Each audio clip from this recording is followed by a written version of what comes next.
Bien, hay 5 puntos de desigualdad, 5 aspectos en los que la mujer sale siempre perjudicada, según lo que yo saqué y debatí en los comentarios del vídeo. La brecha salarial, la cosificación de la mujer. Las mujeres han sido las que histórica y tradicionalmente se han ocupado del hogar y de la crianza. La religión es machista y sigue afectando.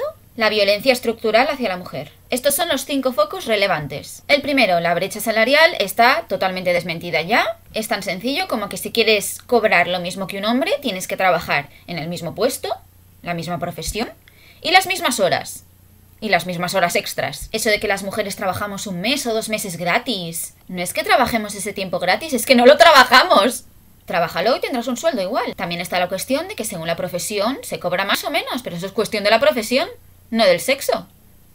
¿Quieres una profesión en la que se cobre más? Estúdiala y trabaja de eso. Y sé bueno, por favor, o buena, ¿vale? Que tus capacidades te sirvan para desarrollar ese trabajo. Y si puede ser con vocación. Sí, el mundo irá mejor. Que tú escojas una jornada reducida para poder cuidar a tus hijos es tu decisión. Tu decisión y a lo mejor decisión también con el padre o con tu pareja. Pero no es ninguna imposición ni nada, es una opción. Esto ya lo tocaremos luego en el tema de las tareas. Por cierto, que hayan porcentajes distintos de hombres y mujeres en un trabajo es una tremenda muestra de que somos libres de escoger lo que queremos ser. De que aunque haya un porcentaje menor de mujeres en un trabajo, ¡lo hay! Quiere decir que puedes llegar. Pedir un 50% de hombres y mujeres en un lugar de trabajo no es justo, no es igualitario. No estamos escogiendo. Para cumplir esos porcentajes, quizás estamos perdiendo personas con más capacidades para ese puesto. Capacidades y deseos.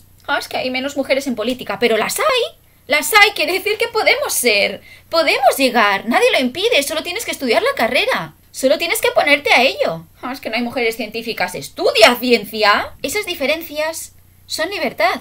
¿Que tienes reparo en entrar en un sector más masculino?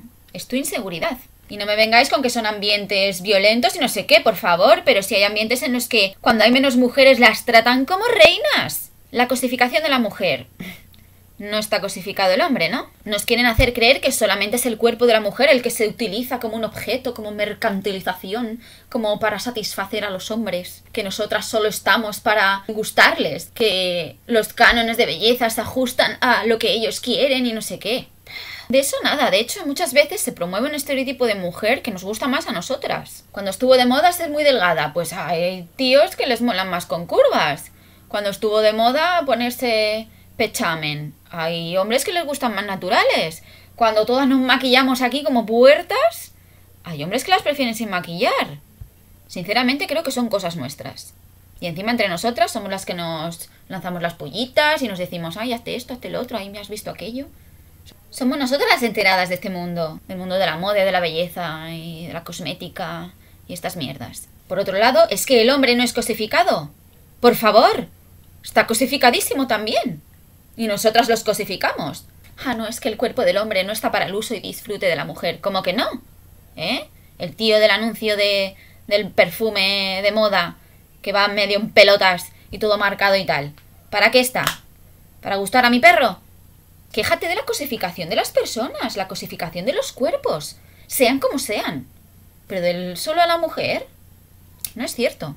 Contra el patriarcado y el capital. Es que encima os ponéis a soltar unas frasecitas. Las mujeres son las encargadas de las tareas domésticas y de los cuidados y de la crianza del hogar. No hacen más que repetir esta frase que parece que se lo están como confirmando. Cuanto más la decís, más realidad se hace. Quiero decir, que más os la creéis. Cuando es una tremenda falacia. No te voy a negar que tradicionalmente e históricamente la mujer se ha encargado más, se ha quedado en casa, pues porque biológicamente, por suerte o por desgracia, somos las que nos quedamos embarazadas. Y las que damos la lactancia. Eso desarrolló unos mecanismos de supervivencia que hoy en día, como ya no vivimos como antes, podemos escoger, podemos romper con ellos y adoptarlos o no en función de nuestros gustos y de nuestro proyecto de vida.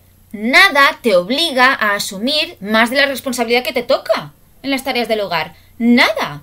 Y me da vergüenza que se siga diciendo que seguimos siendo las oprimidas amas de casa. No, no lo somos. Y que históricamente así fuera no me sirve cuando hoy en día puedes decidir. Si quieres nos ponemos a hablar de historia. Muy bien. Pero acepta la realidad.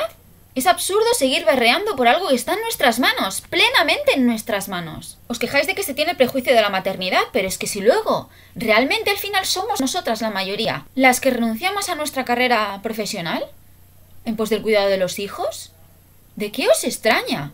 ¿Qué esperáis? Cuando seamos mayoría las que decidamos poner nuestra carrera profesional por delante, se dejarán de tener estos prejuicios. Prejuicios, aparte, que son bastante consecuentes con lo que sucede. Porque una empresa no es una ONG. Una empresa quiere un trabajador que cumpla con las expectativas. Si tú no vas a estar 8 horas trabajando ahí, no estás dispuesta a hacer horas extra, etcétera, pues es normal que te lo pregunte o que quieras saber sobre ello. Y si tú finalmente vas a ser madre y vas a dedicarte más a tu hijo, ¿por qué lo vas a esconder? Primero hacedlo y luego cambiarán. Cuando dejemos de priorizar nuestra maternidad a nuestro trabajo, el estereotipo desaparecerá.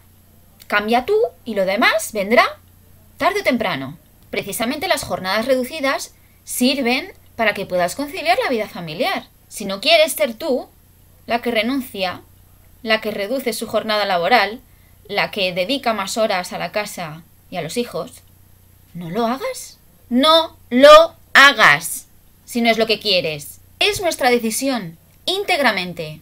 Me da igual que los trabajos digan X, la sociedad diga X, que los hombres X. Tú eres la que cede voluntariamente. Aquí es cuando te puedo decir que yo no lo hago, que a mí no me pasa. ¿Por qué? Porque lo he decidido.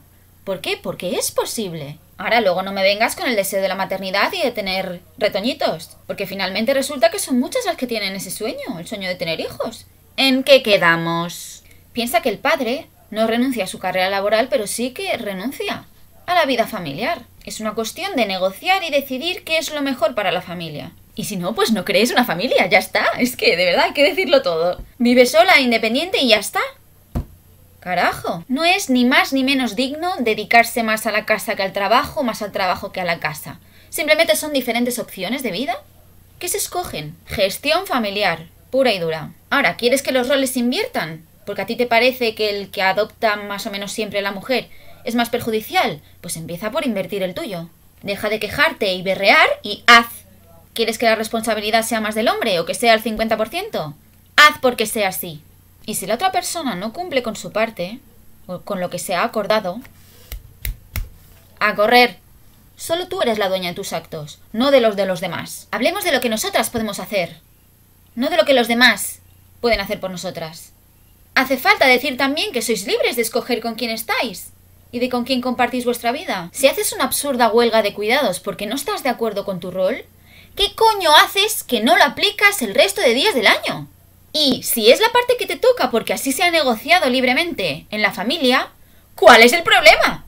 No hacéis más que alimentar la imagen de mujer esclava, sumisa, manipulable, sometida al patriarcado.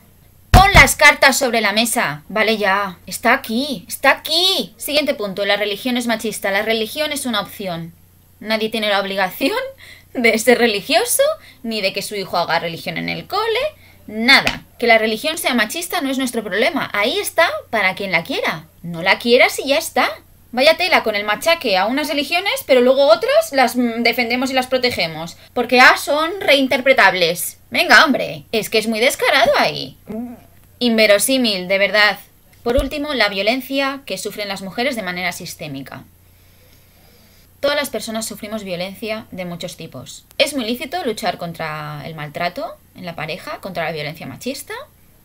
Me parece estupendo que se den recursos y ayuda a esas personas, sin olvidar que no hay una única víctima en esto, que el hombre también puede ser maltratado. Y esto se ignora por completo cuando hablamos de la violencia machista como algo, pues eso, sistémico y estructural. Es que, qué hartura de palabras. Si nos ponemos a mirar estadísticas, encontraríamos problemas con más repercusión incluso, y no se tienen en cuenta. Estamos creando una alerta de miedo, de inseguridad, que no corresponde con la realidad. Por supuesto que existe y es repulsivo. A mí también me ha podido pasar y eso no me impide ver la realidad con objetividad. ¿Sabéis una cosa? Me ha pasado que yo he recibido más violencia de otras mujeres que de hombres.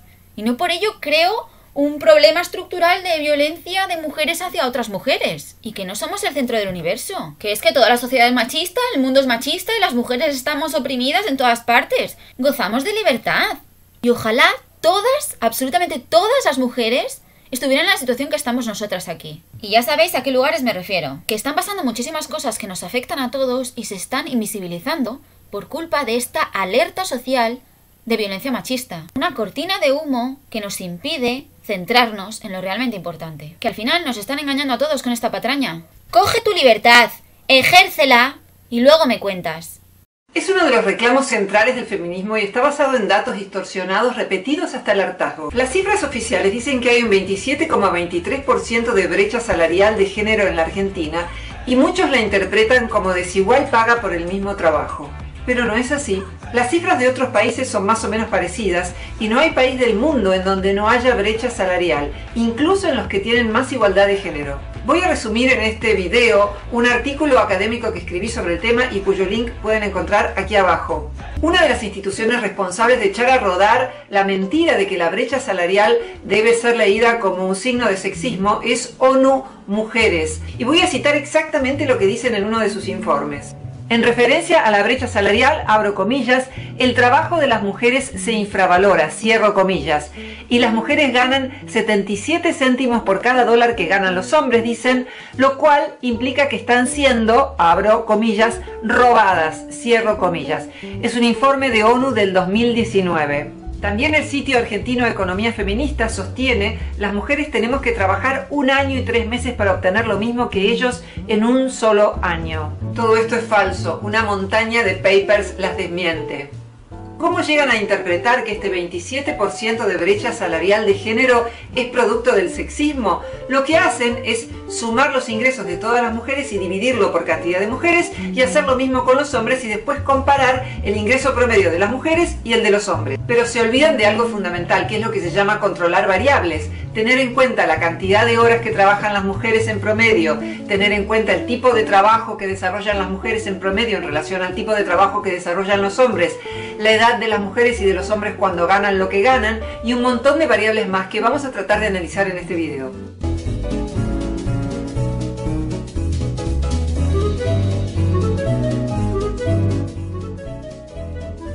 No lo digo yo, lo dice el Ministerio de Trabajo de la República Argentina. Las mujeres en promedio ocupan menos horas en el mercado laboral. Cito el informe del Ministerio de Trabajo de la Argentina del 2017 que dice, abro comillas, casi toda la brecha de ingresos se debe a diferencias de horas de trabajo más que a diferencias de ingresos salariales, cierro comillas.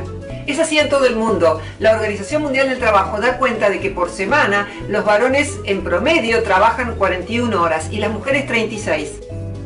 En la Argentina, los hombres trabajan en promedio 43,4 horas por semana y las mujeres 32,3 horas por semana. En España, el 72% de quienes hacen trabajo part-time, trabajo parcial, son mujeres. En Estados Unidos, los hombres trabajan un promedio de 8 horas por día y las mujeres un promedio de 7 horas por día. Bueno, basta, que se van a dormir con tantas cifras.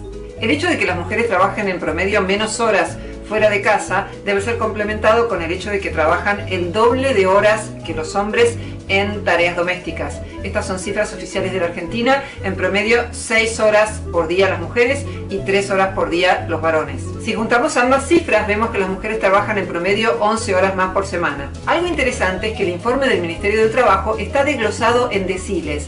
El decil 1 es el de los más pobres, el decil 10 es el de los más ricos y los intermedios van desde los más pobres a los más ricos. Y lo que vemos es que el decil 1 de los más pobres hasta el 8 hay muy poca diferencia entre lo que ganan hombres y mujeres y que la verdadera diferencia se da en el decil número 10.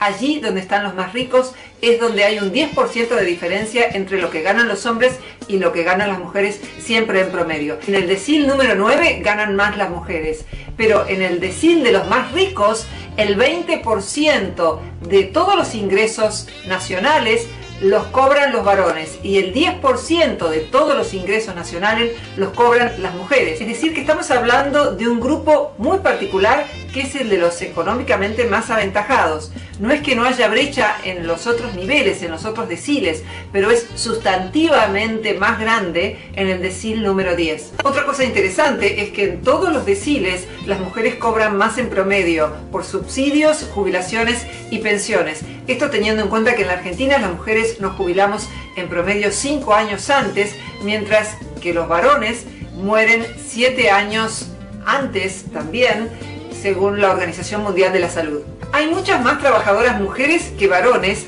hasta el sexto decil, que es donde se equiparan.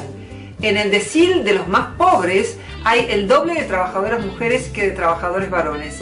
Hipótesis para explicarlo: porque hay mucha cantidad de trabajadoras domésticas, mujeres que trabajan limpiando casas ajenas, o porque a los varones pobres les cuesta más trabajo conseguir un empleo y la mayoría sobreviven con changas, con empleos parciales. En el decil número 6 se equipara la cantidad de hombres y mujeres trabajadores, y en los deciles de los económicamente más aventajados, que son desde el 7 hasta el 10, hay más trabajadores hombres que mujeres.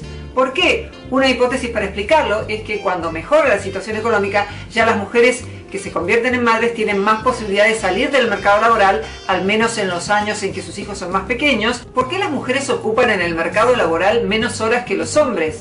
A ver, ¿qué diferencia las mujeres de los hombres?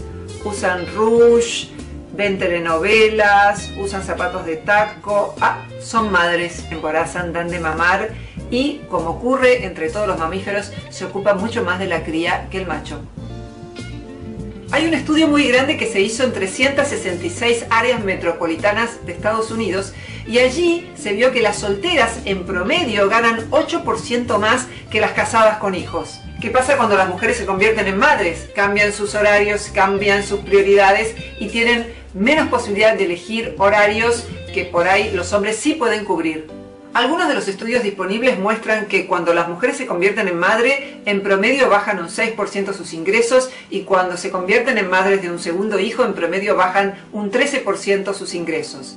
Ahora, lo que tenemos que preguntarnos es si reciben ingresos de parte de su pareja, en el caso de que convivan con el padre de sus hijos. Y eso, en general, no lo controla casi ningún estudio sobre brecha salarial. ¿Qué pasa cuando la mujer retorna al trabajo luego de ser madre? En algunos estudios lo que se ve es que ganan un poco menos en promedio y que les cuesta más ascender, y en otros estudios lo que se ve es que al principio ganan menos y después enseguida se equiparan con las que no han salido del mercado laboral. En otro estudio lo que se muestra es que cuando se equiparan las responsabilidades familiares entre hombres y mujeres, desaparece por completo la brecha salarial.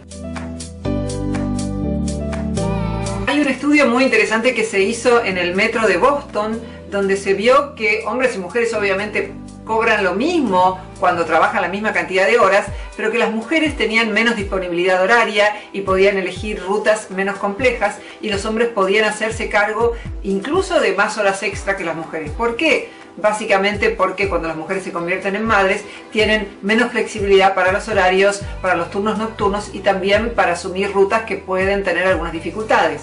Otro estudio que se hizo en el Reino Unido con 13 millones de mujeres mostró que las mujeres en promedio se sienten más felices trabajando menos horas por día.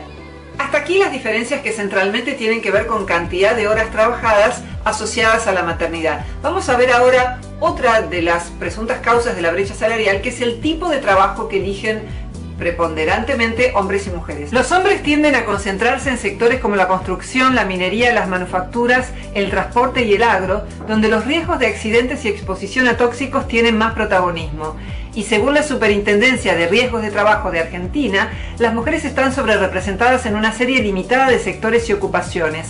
Ellas tienden a concentrarse en el sector servicios, fundamentalmente en sanidad y educación, donde el trabajo en muchos casos representa una prolongación de las tareas hogareñas tradicionalmente vinculadas con las mujeres, que son cuidado de personas, socialización de los menores, confección de prendas de vestir, provisión de alimentos y tareas domésticas. Un par de años atrás, en EasyJet, una aerolínea barata, hubo una denuncia de desigual paga por el mismo trabajo, porque hicieron una encuesta y vieron que en promedio los varones ganaban más. ¿Qué pasaba? Que hay más varones pilotos de avión y más mujeres azafatas, y gana mucho más un piloto de avión en promedio que las azafatas. Bueno, la aerolínea, para blanquear su imagen, tuvo que comprometerse a derribar estereotipos y a promover la posibilidad de que hubiera más mujeres que decidieran estudiar para piloto de avión.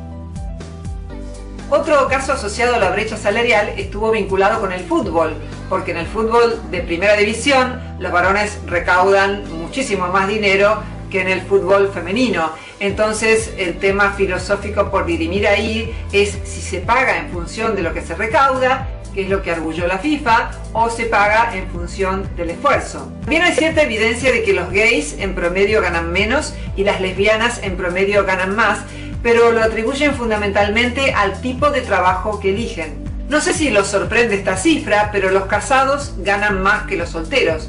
¿Qué significa? ¿Que como por arte de magia cuando los hombres se casan de pronto empiezan a ganar más? No. Más bien hay evidencia de que las mujeres tienden a preferir a los varones con estatus y recursos económicos. En Estados Unidos, solo el 20% de las mujeres blancas casadas son el único sostén económico de las familias y el 51% de las solteras. Es 9 veces más común que un hombre gane todo el dinero que se aporta a la casa que lo gane una mujer. Acá hay una brecha de la que nadie habla, que es la brecha entre mujeres casadas y mujeres solteras. Cuando compararon en un estudio el patrimonio de las solteras y las casadas, las que tenían un patrimonio menor eran las solteras. Después venían las casadas y en el medio estaban las viudas y las divorciadas. El último censo de la Universidad de Buenos Aires, que se realizó en el 2011, da cuenta de que los varones docentes aportan más dinero a la casa que las mujeres docentes. El 60% de los hombres docentes de la Universidad de Buenos Aires sostuvieron que aportan la mitad o más de los ingresos del hogar.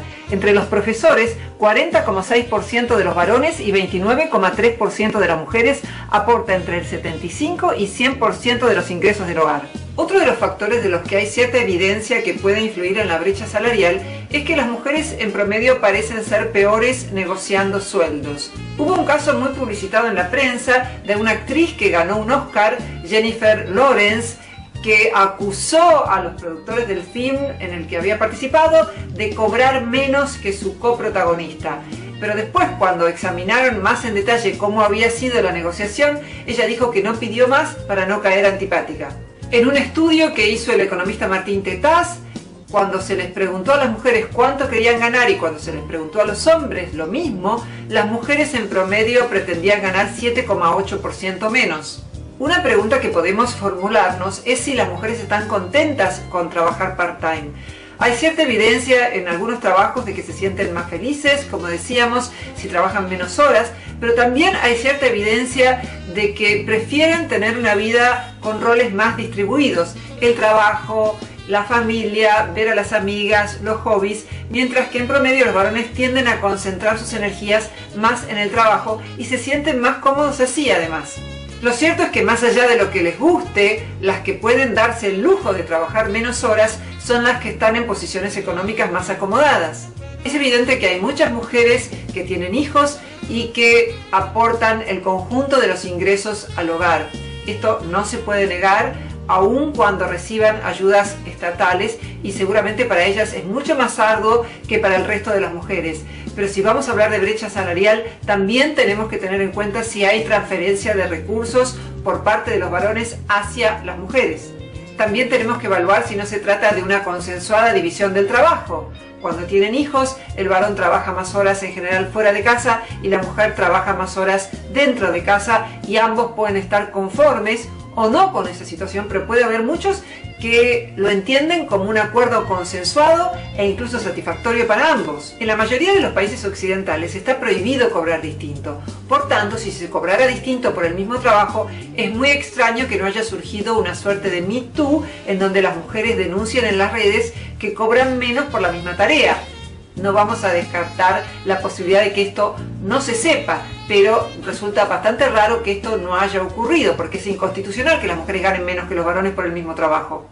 ¿Qué medidas podrían ser tomadas para contribuir a que la mujer que quiere trabajar fuera de casa más horas y que no puede hacerlo porque tiene hijos, lo haga? Bueno, que haya más guarderías en los lugares de trabajo, que haya licencias por paternidad y por maternidad más prolongadas, que haya menos horas de trabajo para todos y trabajos más eficientes. De hecho, en Holanda los ciudadanos pueden elegir acortar su jornada laboral y ganar menos proporcionalmente. Hay una serie de países que promulgaron leyes de transparencia para que se sepa lo que ganan los demás. Es el caso del Reino Unido, de Alemania y de Islandia. Y Noruega lo que hizo fue publicarlo online, o sea que uno puede ver cuánto ganan los demás. Y aún así hay brecha salarial, por lo cual no se puede decir que haya desigual paga por el mismo trabajo, al menos en esos países. Hace mucho que se divulgan informaciones falsas sobre la brecha salarial, en parte Son responsables instituciones como ONU Mujeres y en parte la prensa que no corrobora los datos. En el futuro se recordará el día de la Revolución Francesa, el día que el ser humano llegó a la Luna y el día en que el feminismo hegemónico reconoció que la brecha salarial es resultado de las elecciones de las mujeres. En el Día de la Mujer nos proclamamos en deuda con aquellas mujeres que lucharon por conseguir la igualdad de derechos y deberes entre los sexos.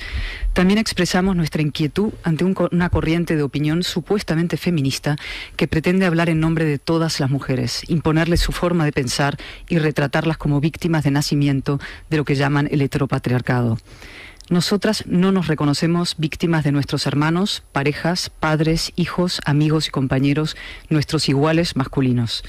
Nos rebelamos contra esa política de identidad que nos aprisiona en un bloque monolítico de pensamiento que niega la individualidad. La situación de las mujeres en España, según todas las estadísticas de organismos internacionales, es de las mejores del mundo, sin que ello signifique que no pueda mejorar. En la actualidad hay más mujeres en la universidad que hombres, el fracaso escolar es mayoritariamente masculino, al igual que el suicidio, y la presencia femenina se hace cada vez más evidente en profesiones como la medicina, la judicatura, la administración del Estado, los niveles más altos de la política. Además, nuestra expectativa de vida supera en varios años a la de los hombres. En la última década, sin embargo, coincidiendo con la entrada en vigor de la Ley de Violencia de Género, se ha instalado en el discurso predominante de los medios y en la política una corriente de pensamiento que presenta a las mujeres como víctimas por definición de una sociedad machista. El victimismo es un estado psicológico que conduce a la parálisis y nosotras no estamos dispuestas a perder la libertad conquistada a lo largo de un siglo de lucha porque nos quieran amilanadas. Subrayamos que nuestro país, España, es uno de los más seguros del mundo para las mujeres, con un índice de violencia de pareja comparativamente inferior a nuestro entorno, incluidos los igualitaristas países nórdicos. Llamamos a que la lucha contra la violencia de pareja sea siempre guiada por la evidencia científica, más que por la ideología. Solo así llegaremos a intervenciones sociales más eficaces para frenar la intolerable violencia contra las mujeres. Simultáneamente, no ignoramos a las víctimas masculinas de otro tipo de violencia, hombres y niños, y rechazamos la postura anticientífica que niega la agresión femenina. Celebramos la eliminación de las barreras para que las mujeres puedan colmar sus más altas ambiciones profesionales. Ahora bien, si las cimas más visibles de la política y la empresa no están ocupadas de manera paritaria por mujeres, no tiene por qué ser debido a la discriminación ni a la opresión patriarcal. La brecha de género en profesiones de ciencia y tecnología sigue siendo un desafío que requiere nuevos enfoques pedagógicos y respeto a las opciones de cada una de las mujeres. Aquí, como en todo, la mujer es libre para escoger sin tener que ser un clon del hombre. El 8 de marzo conviene celebrar que la gran mayoría de mujeres en España somos libres para elegir carrera profesional, trabajo y tipo de vida.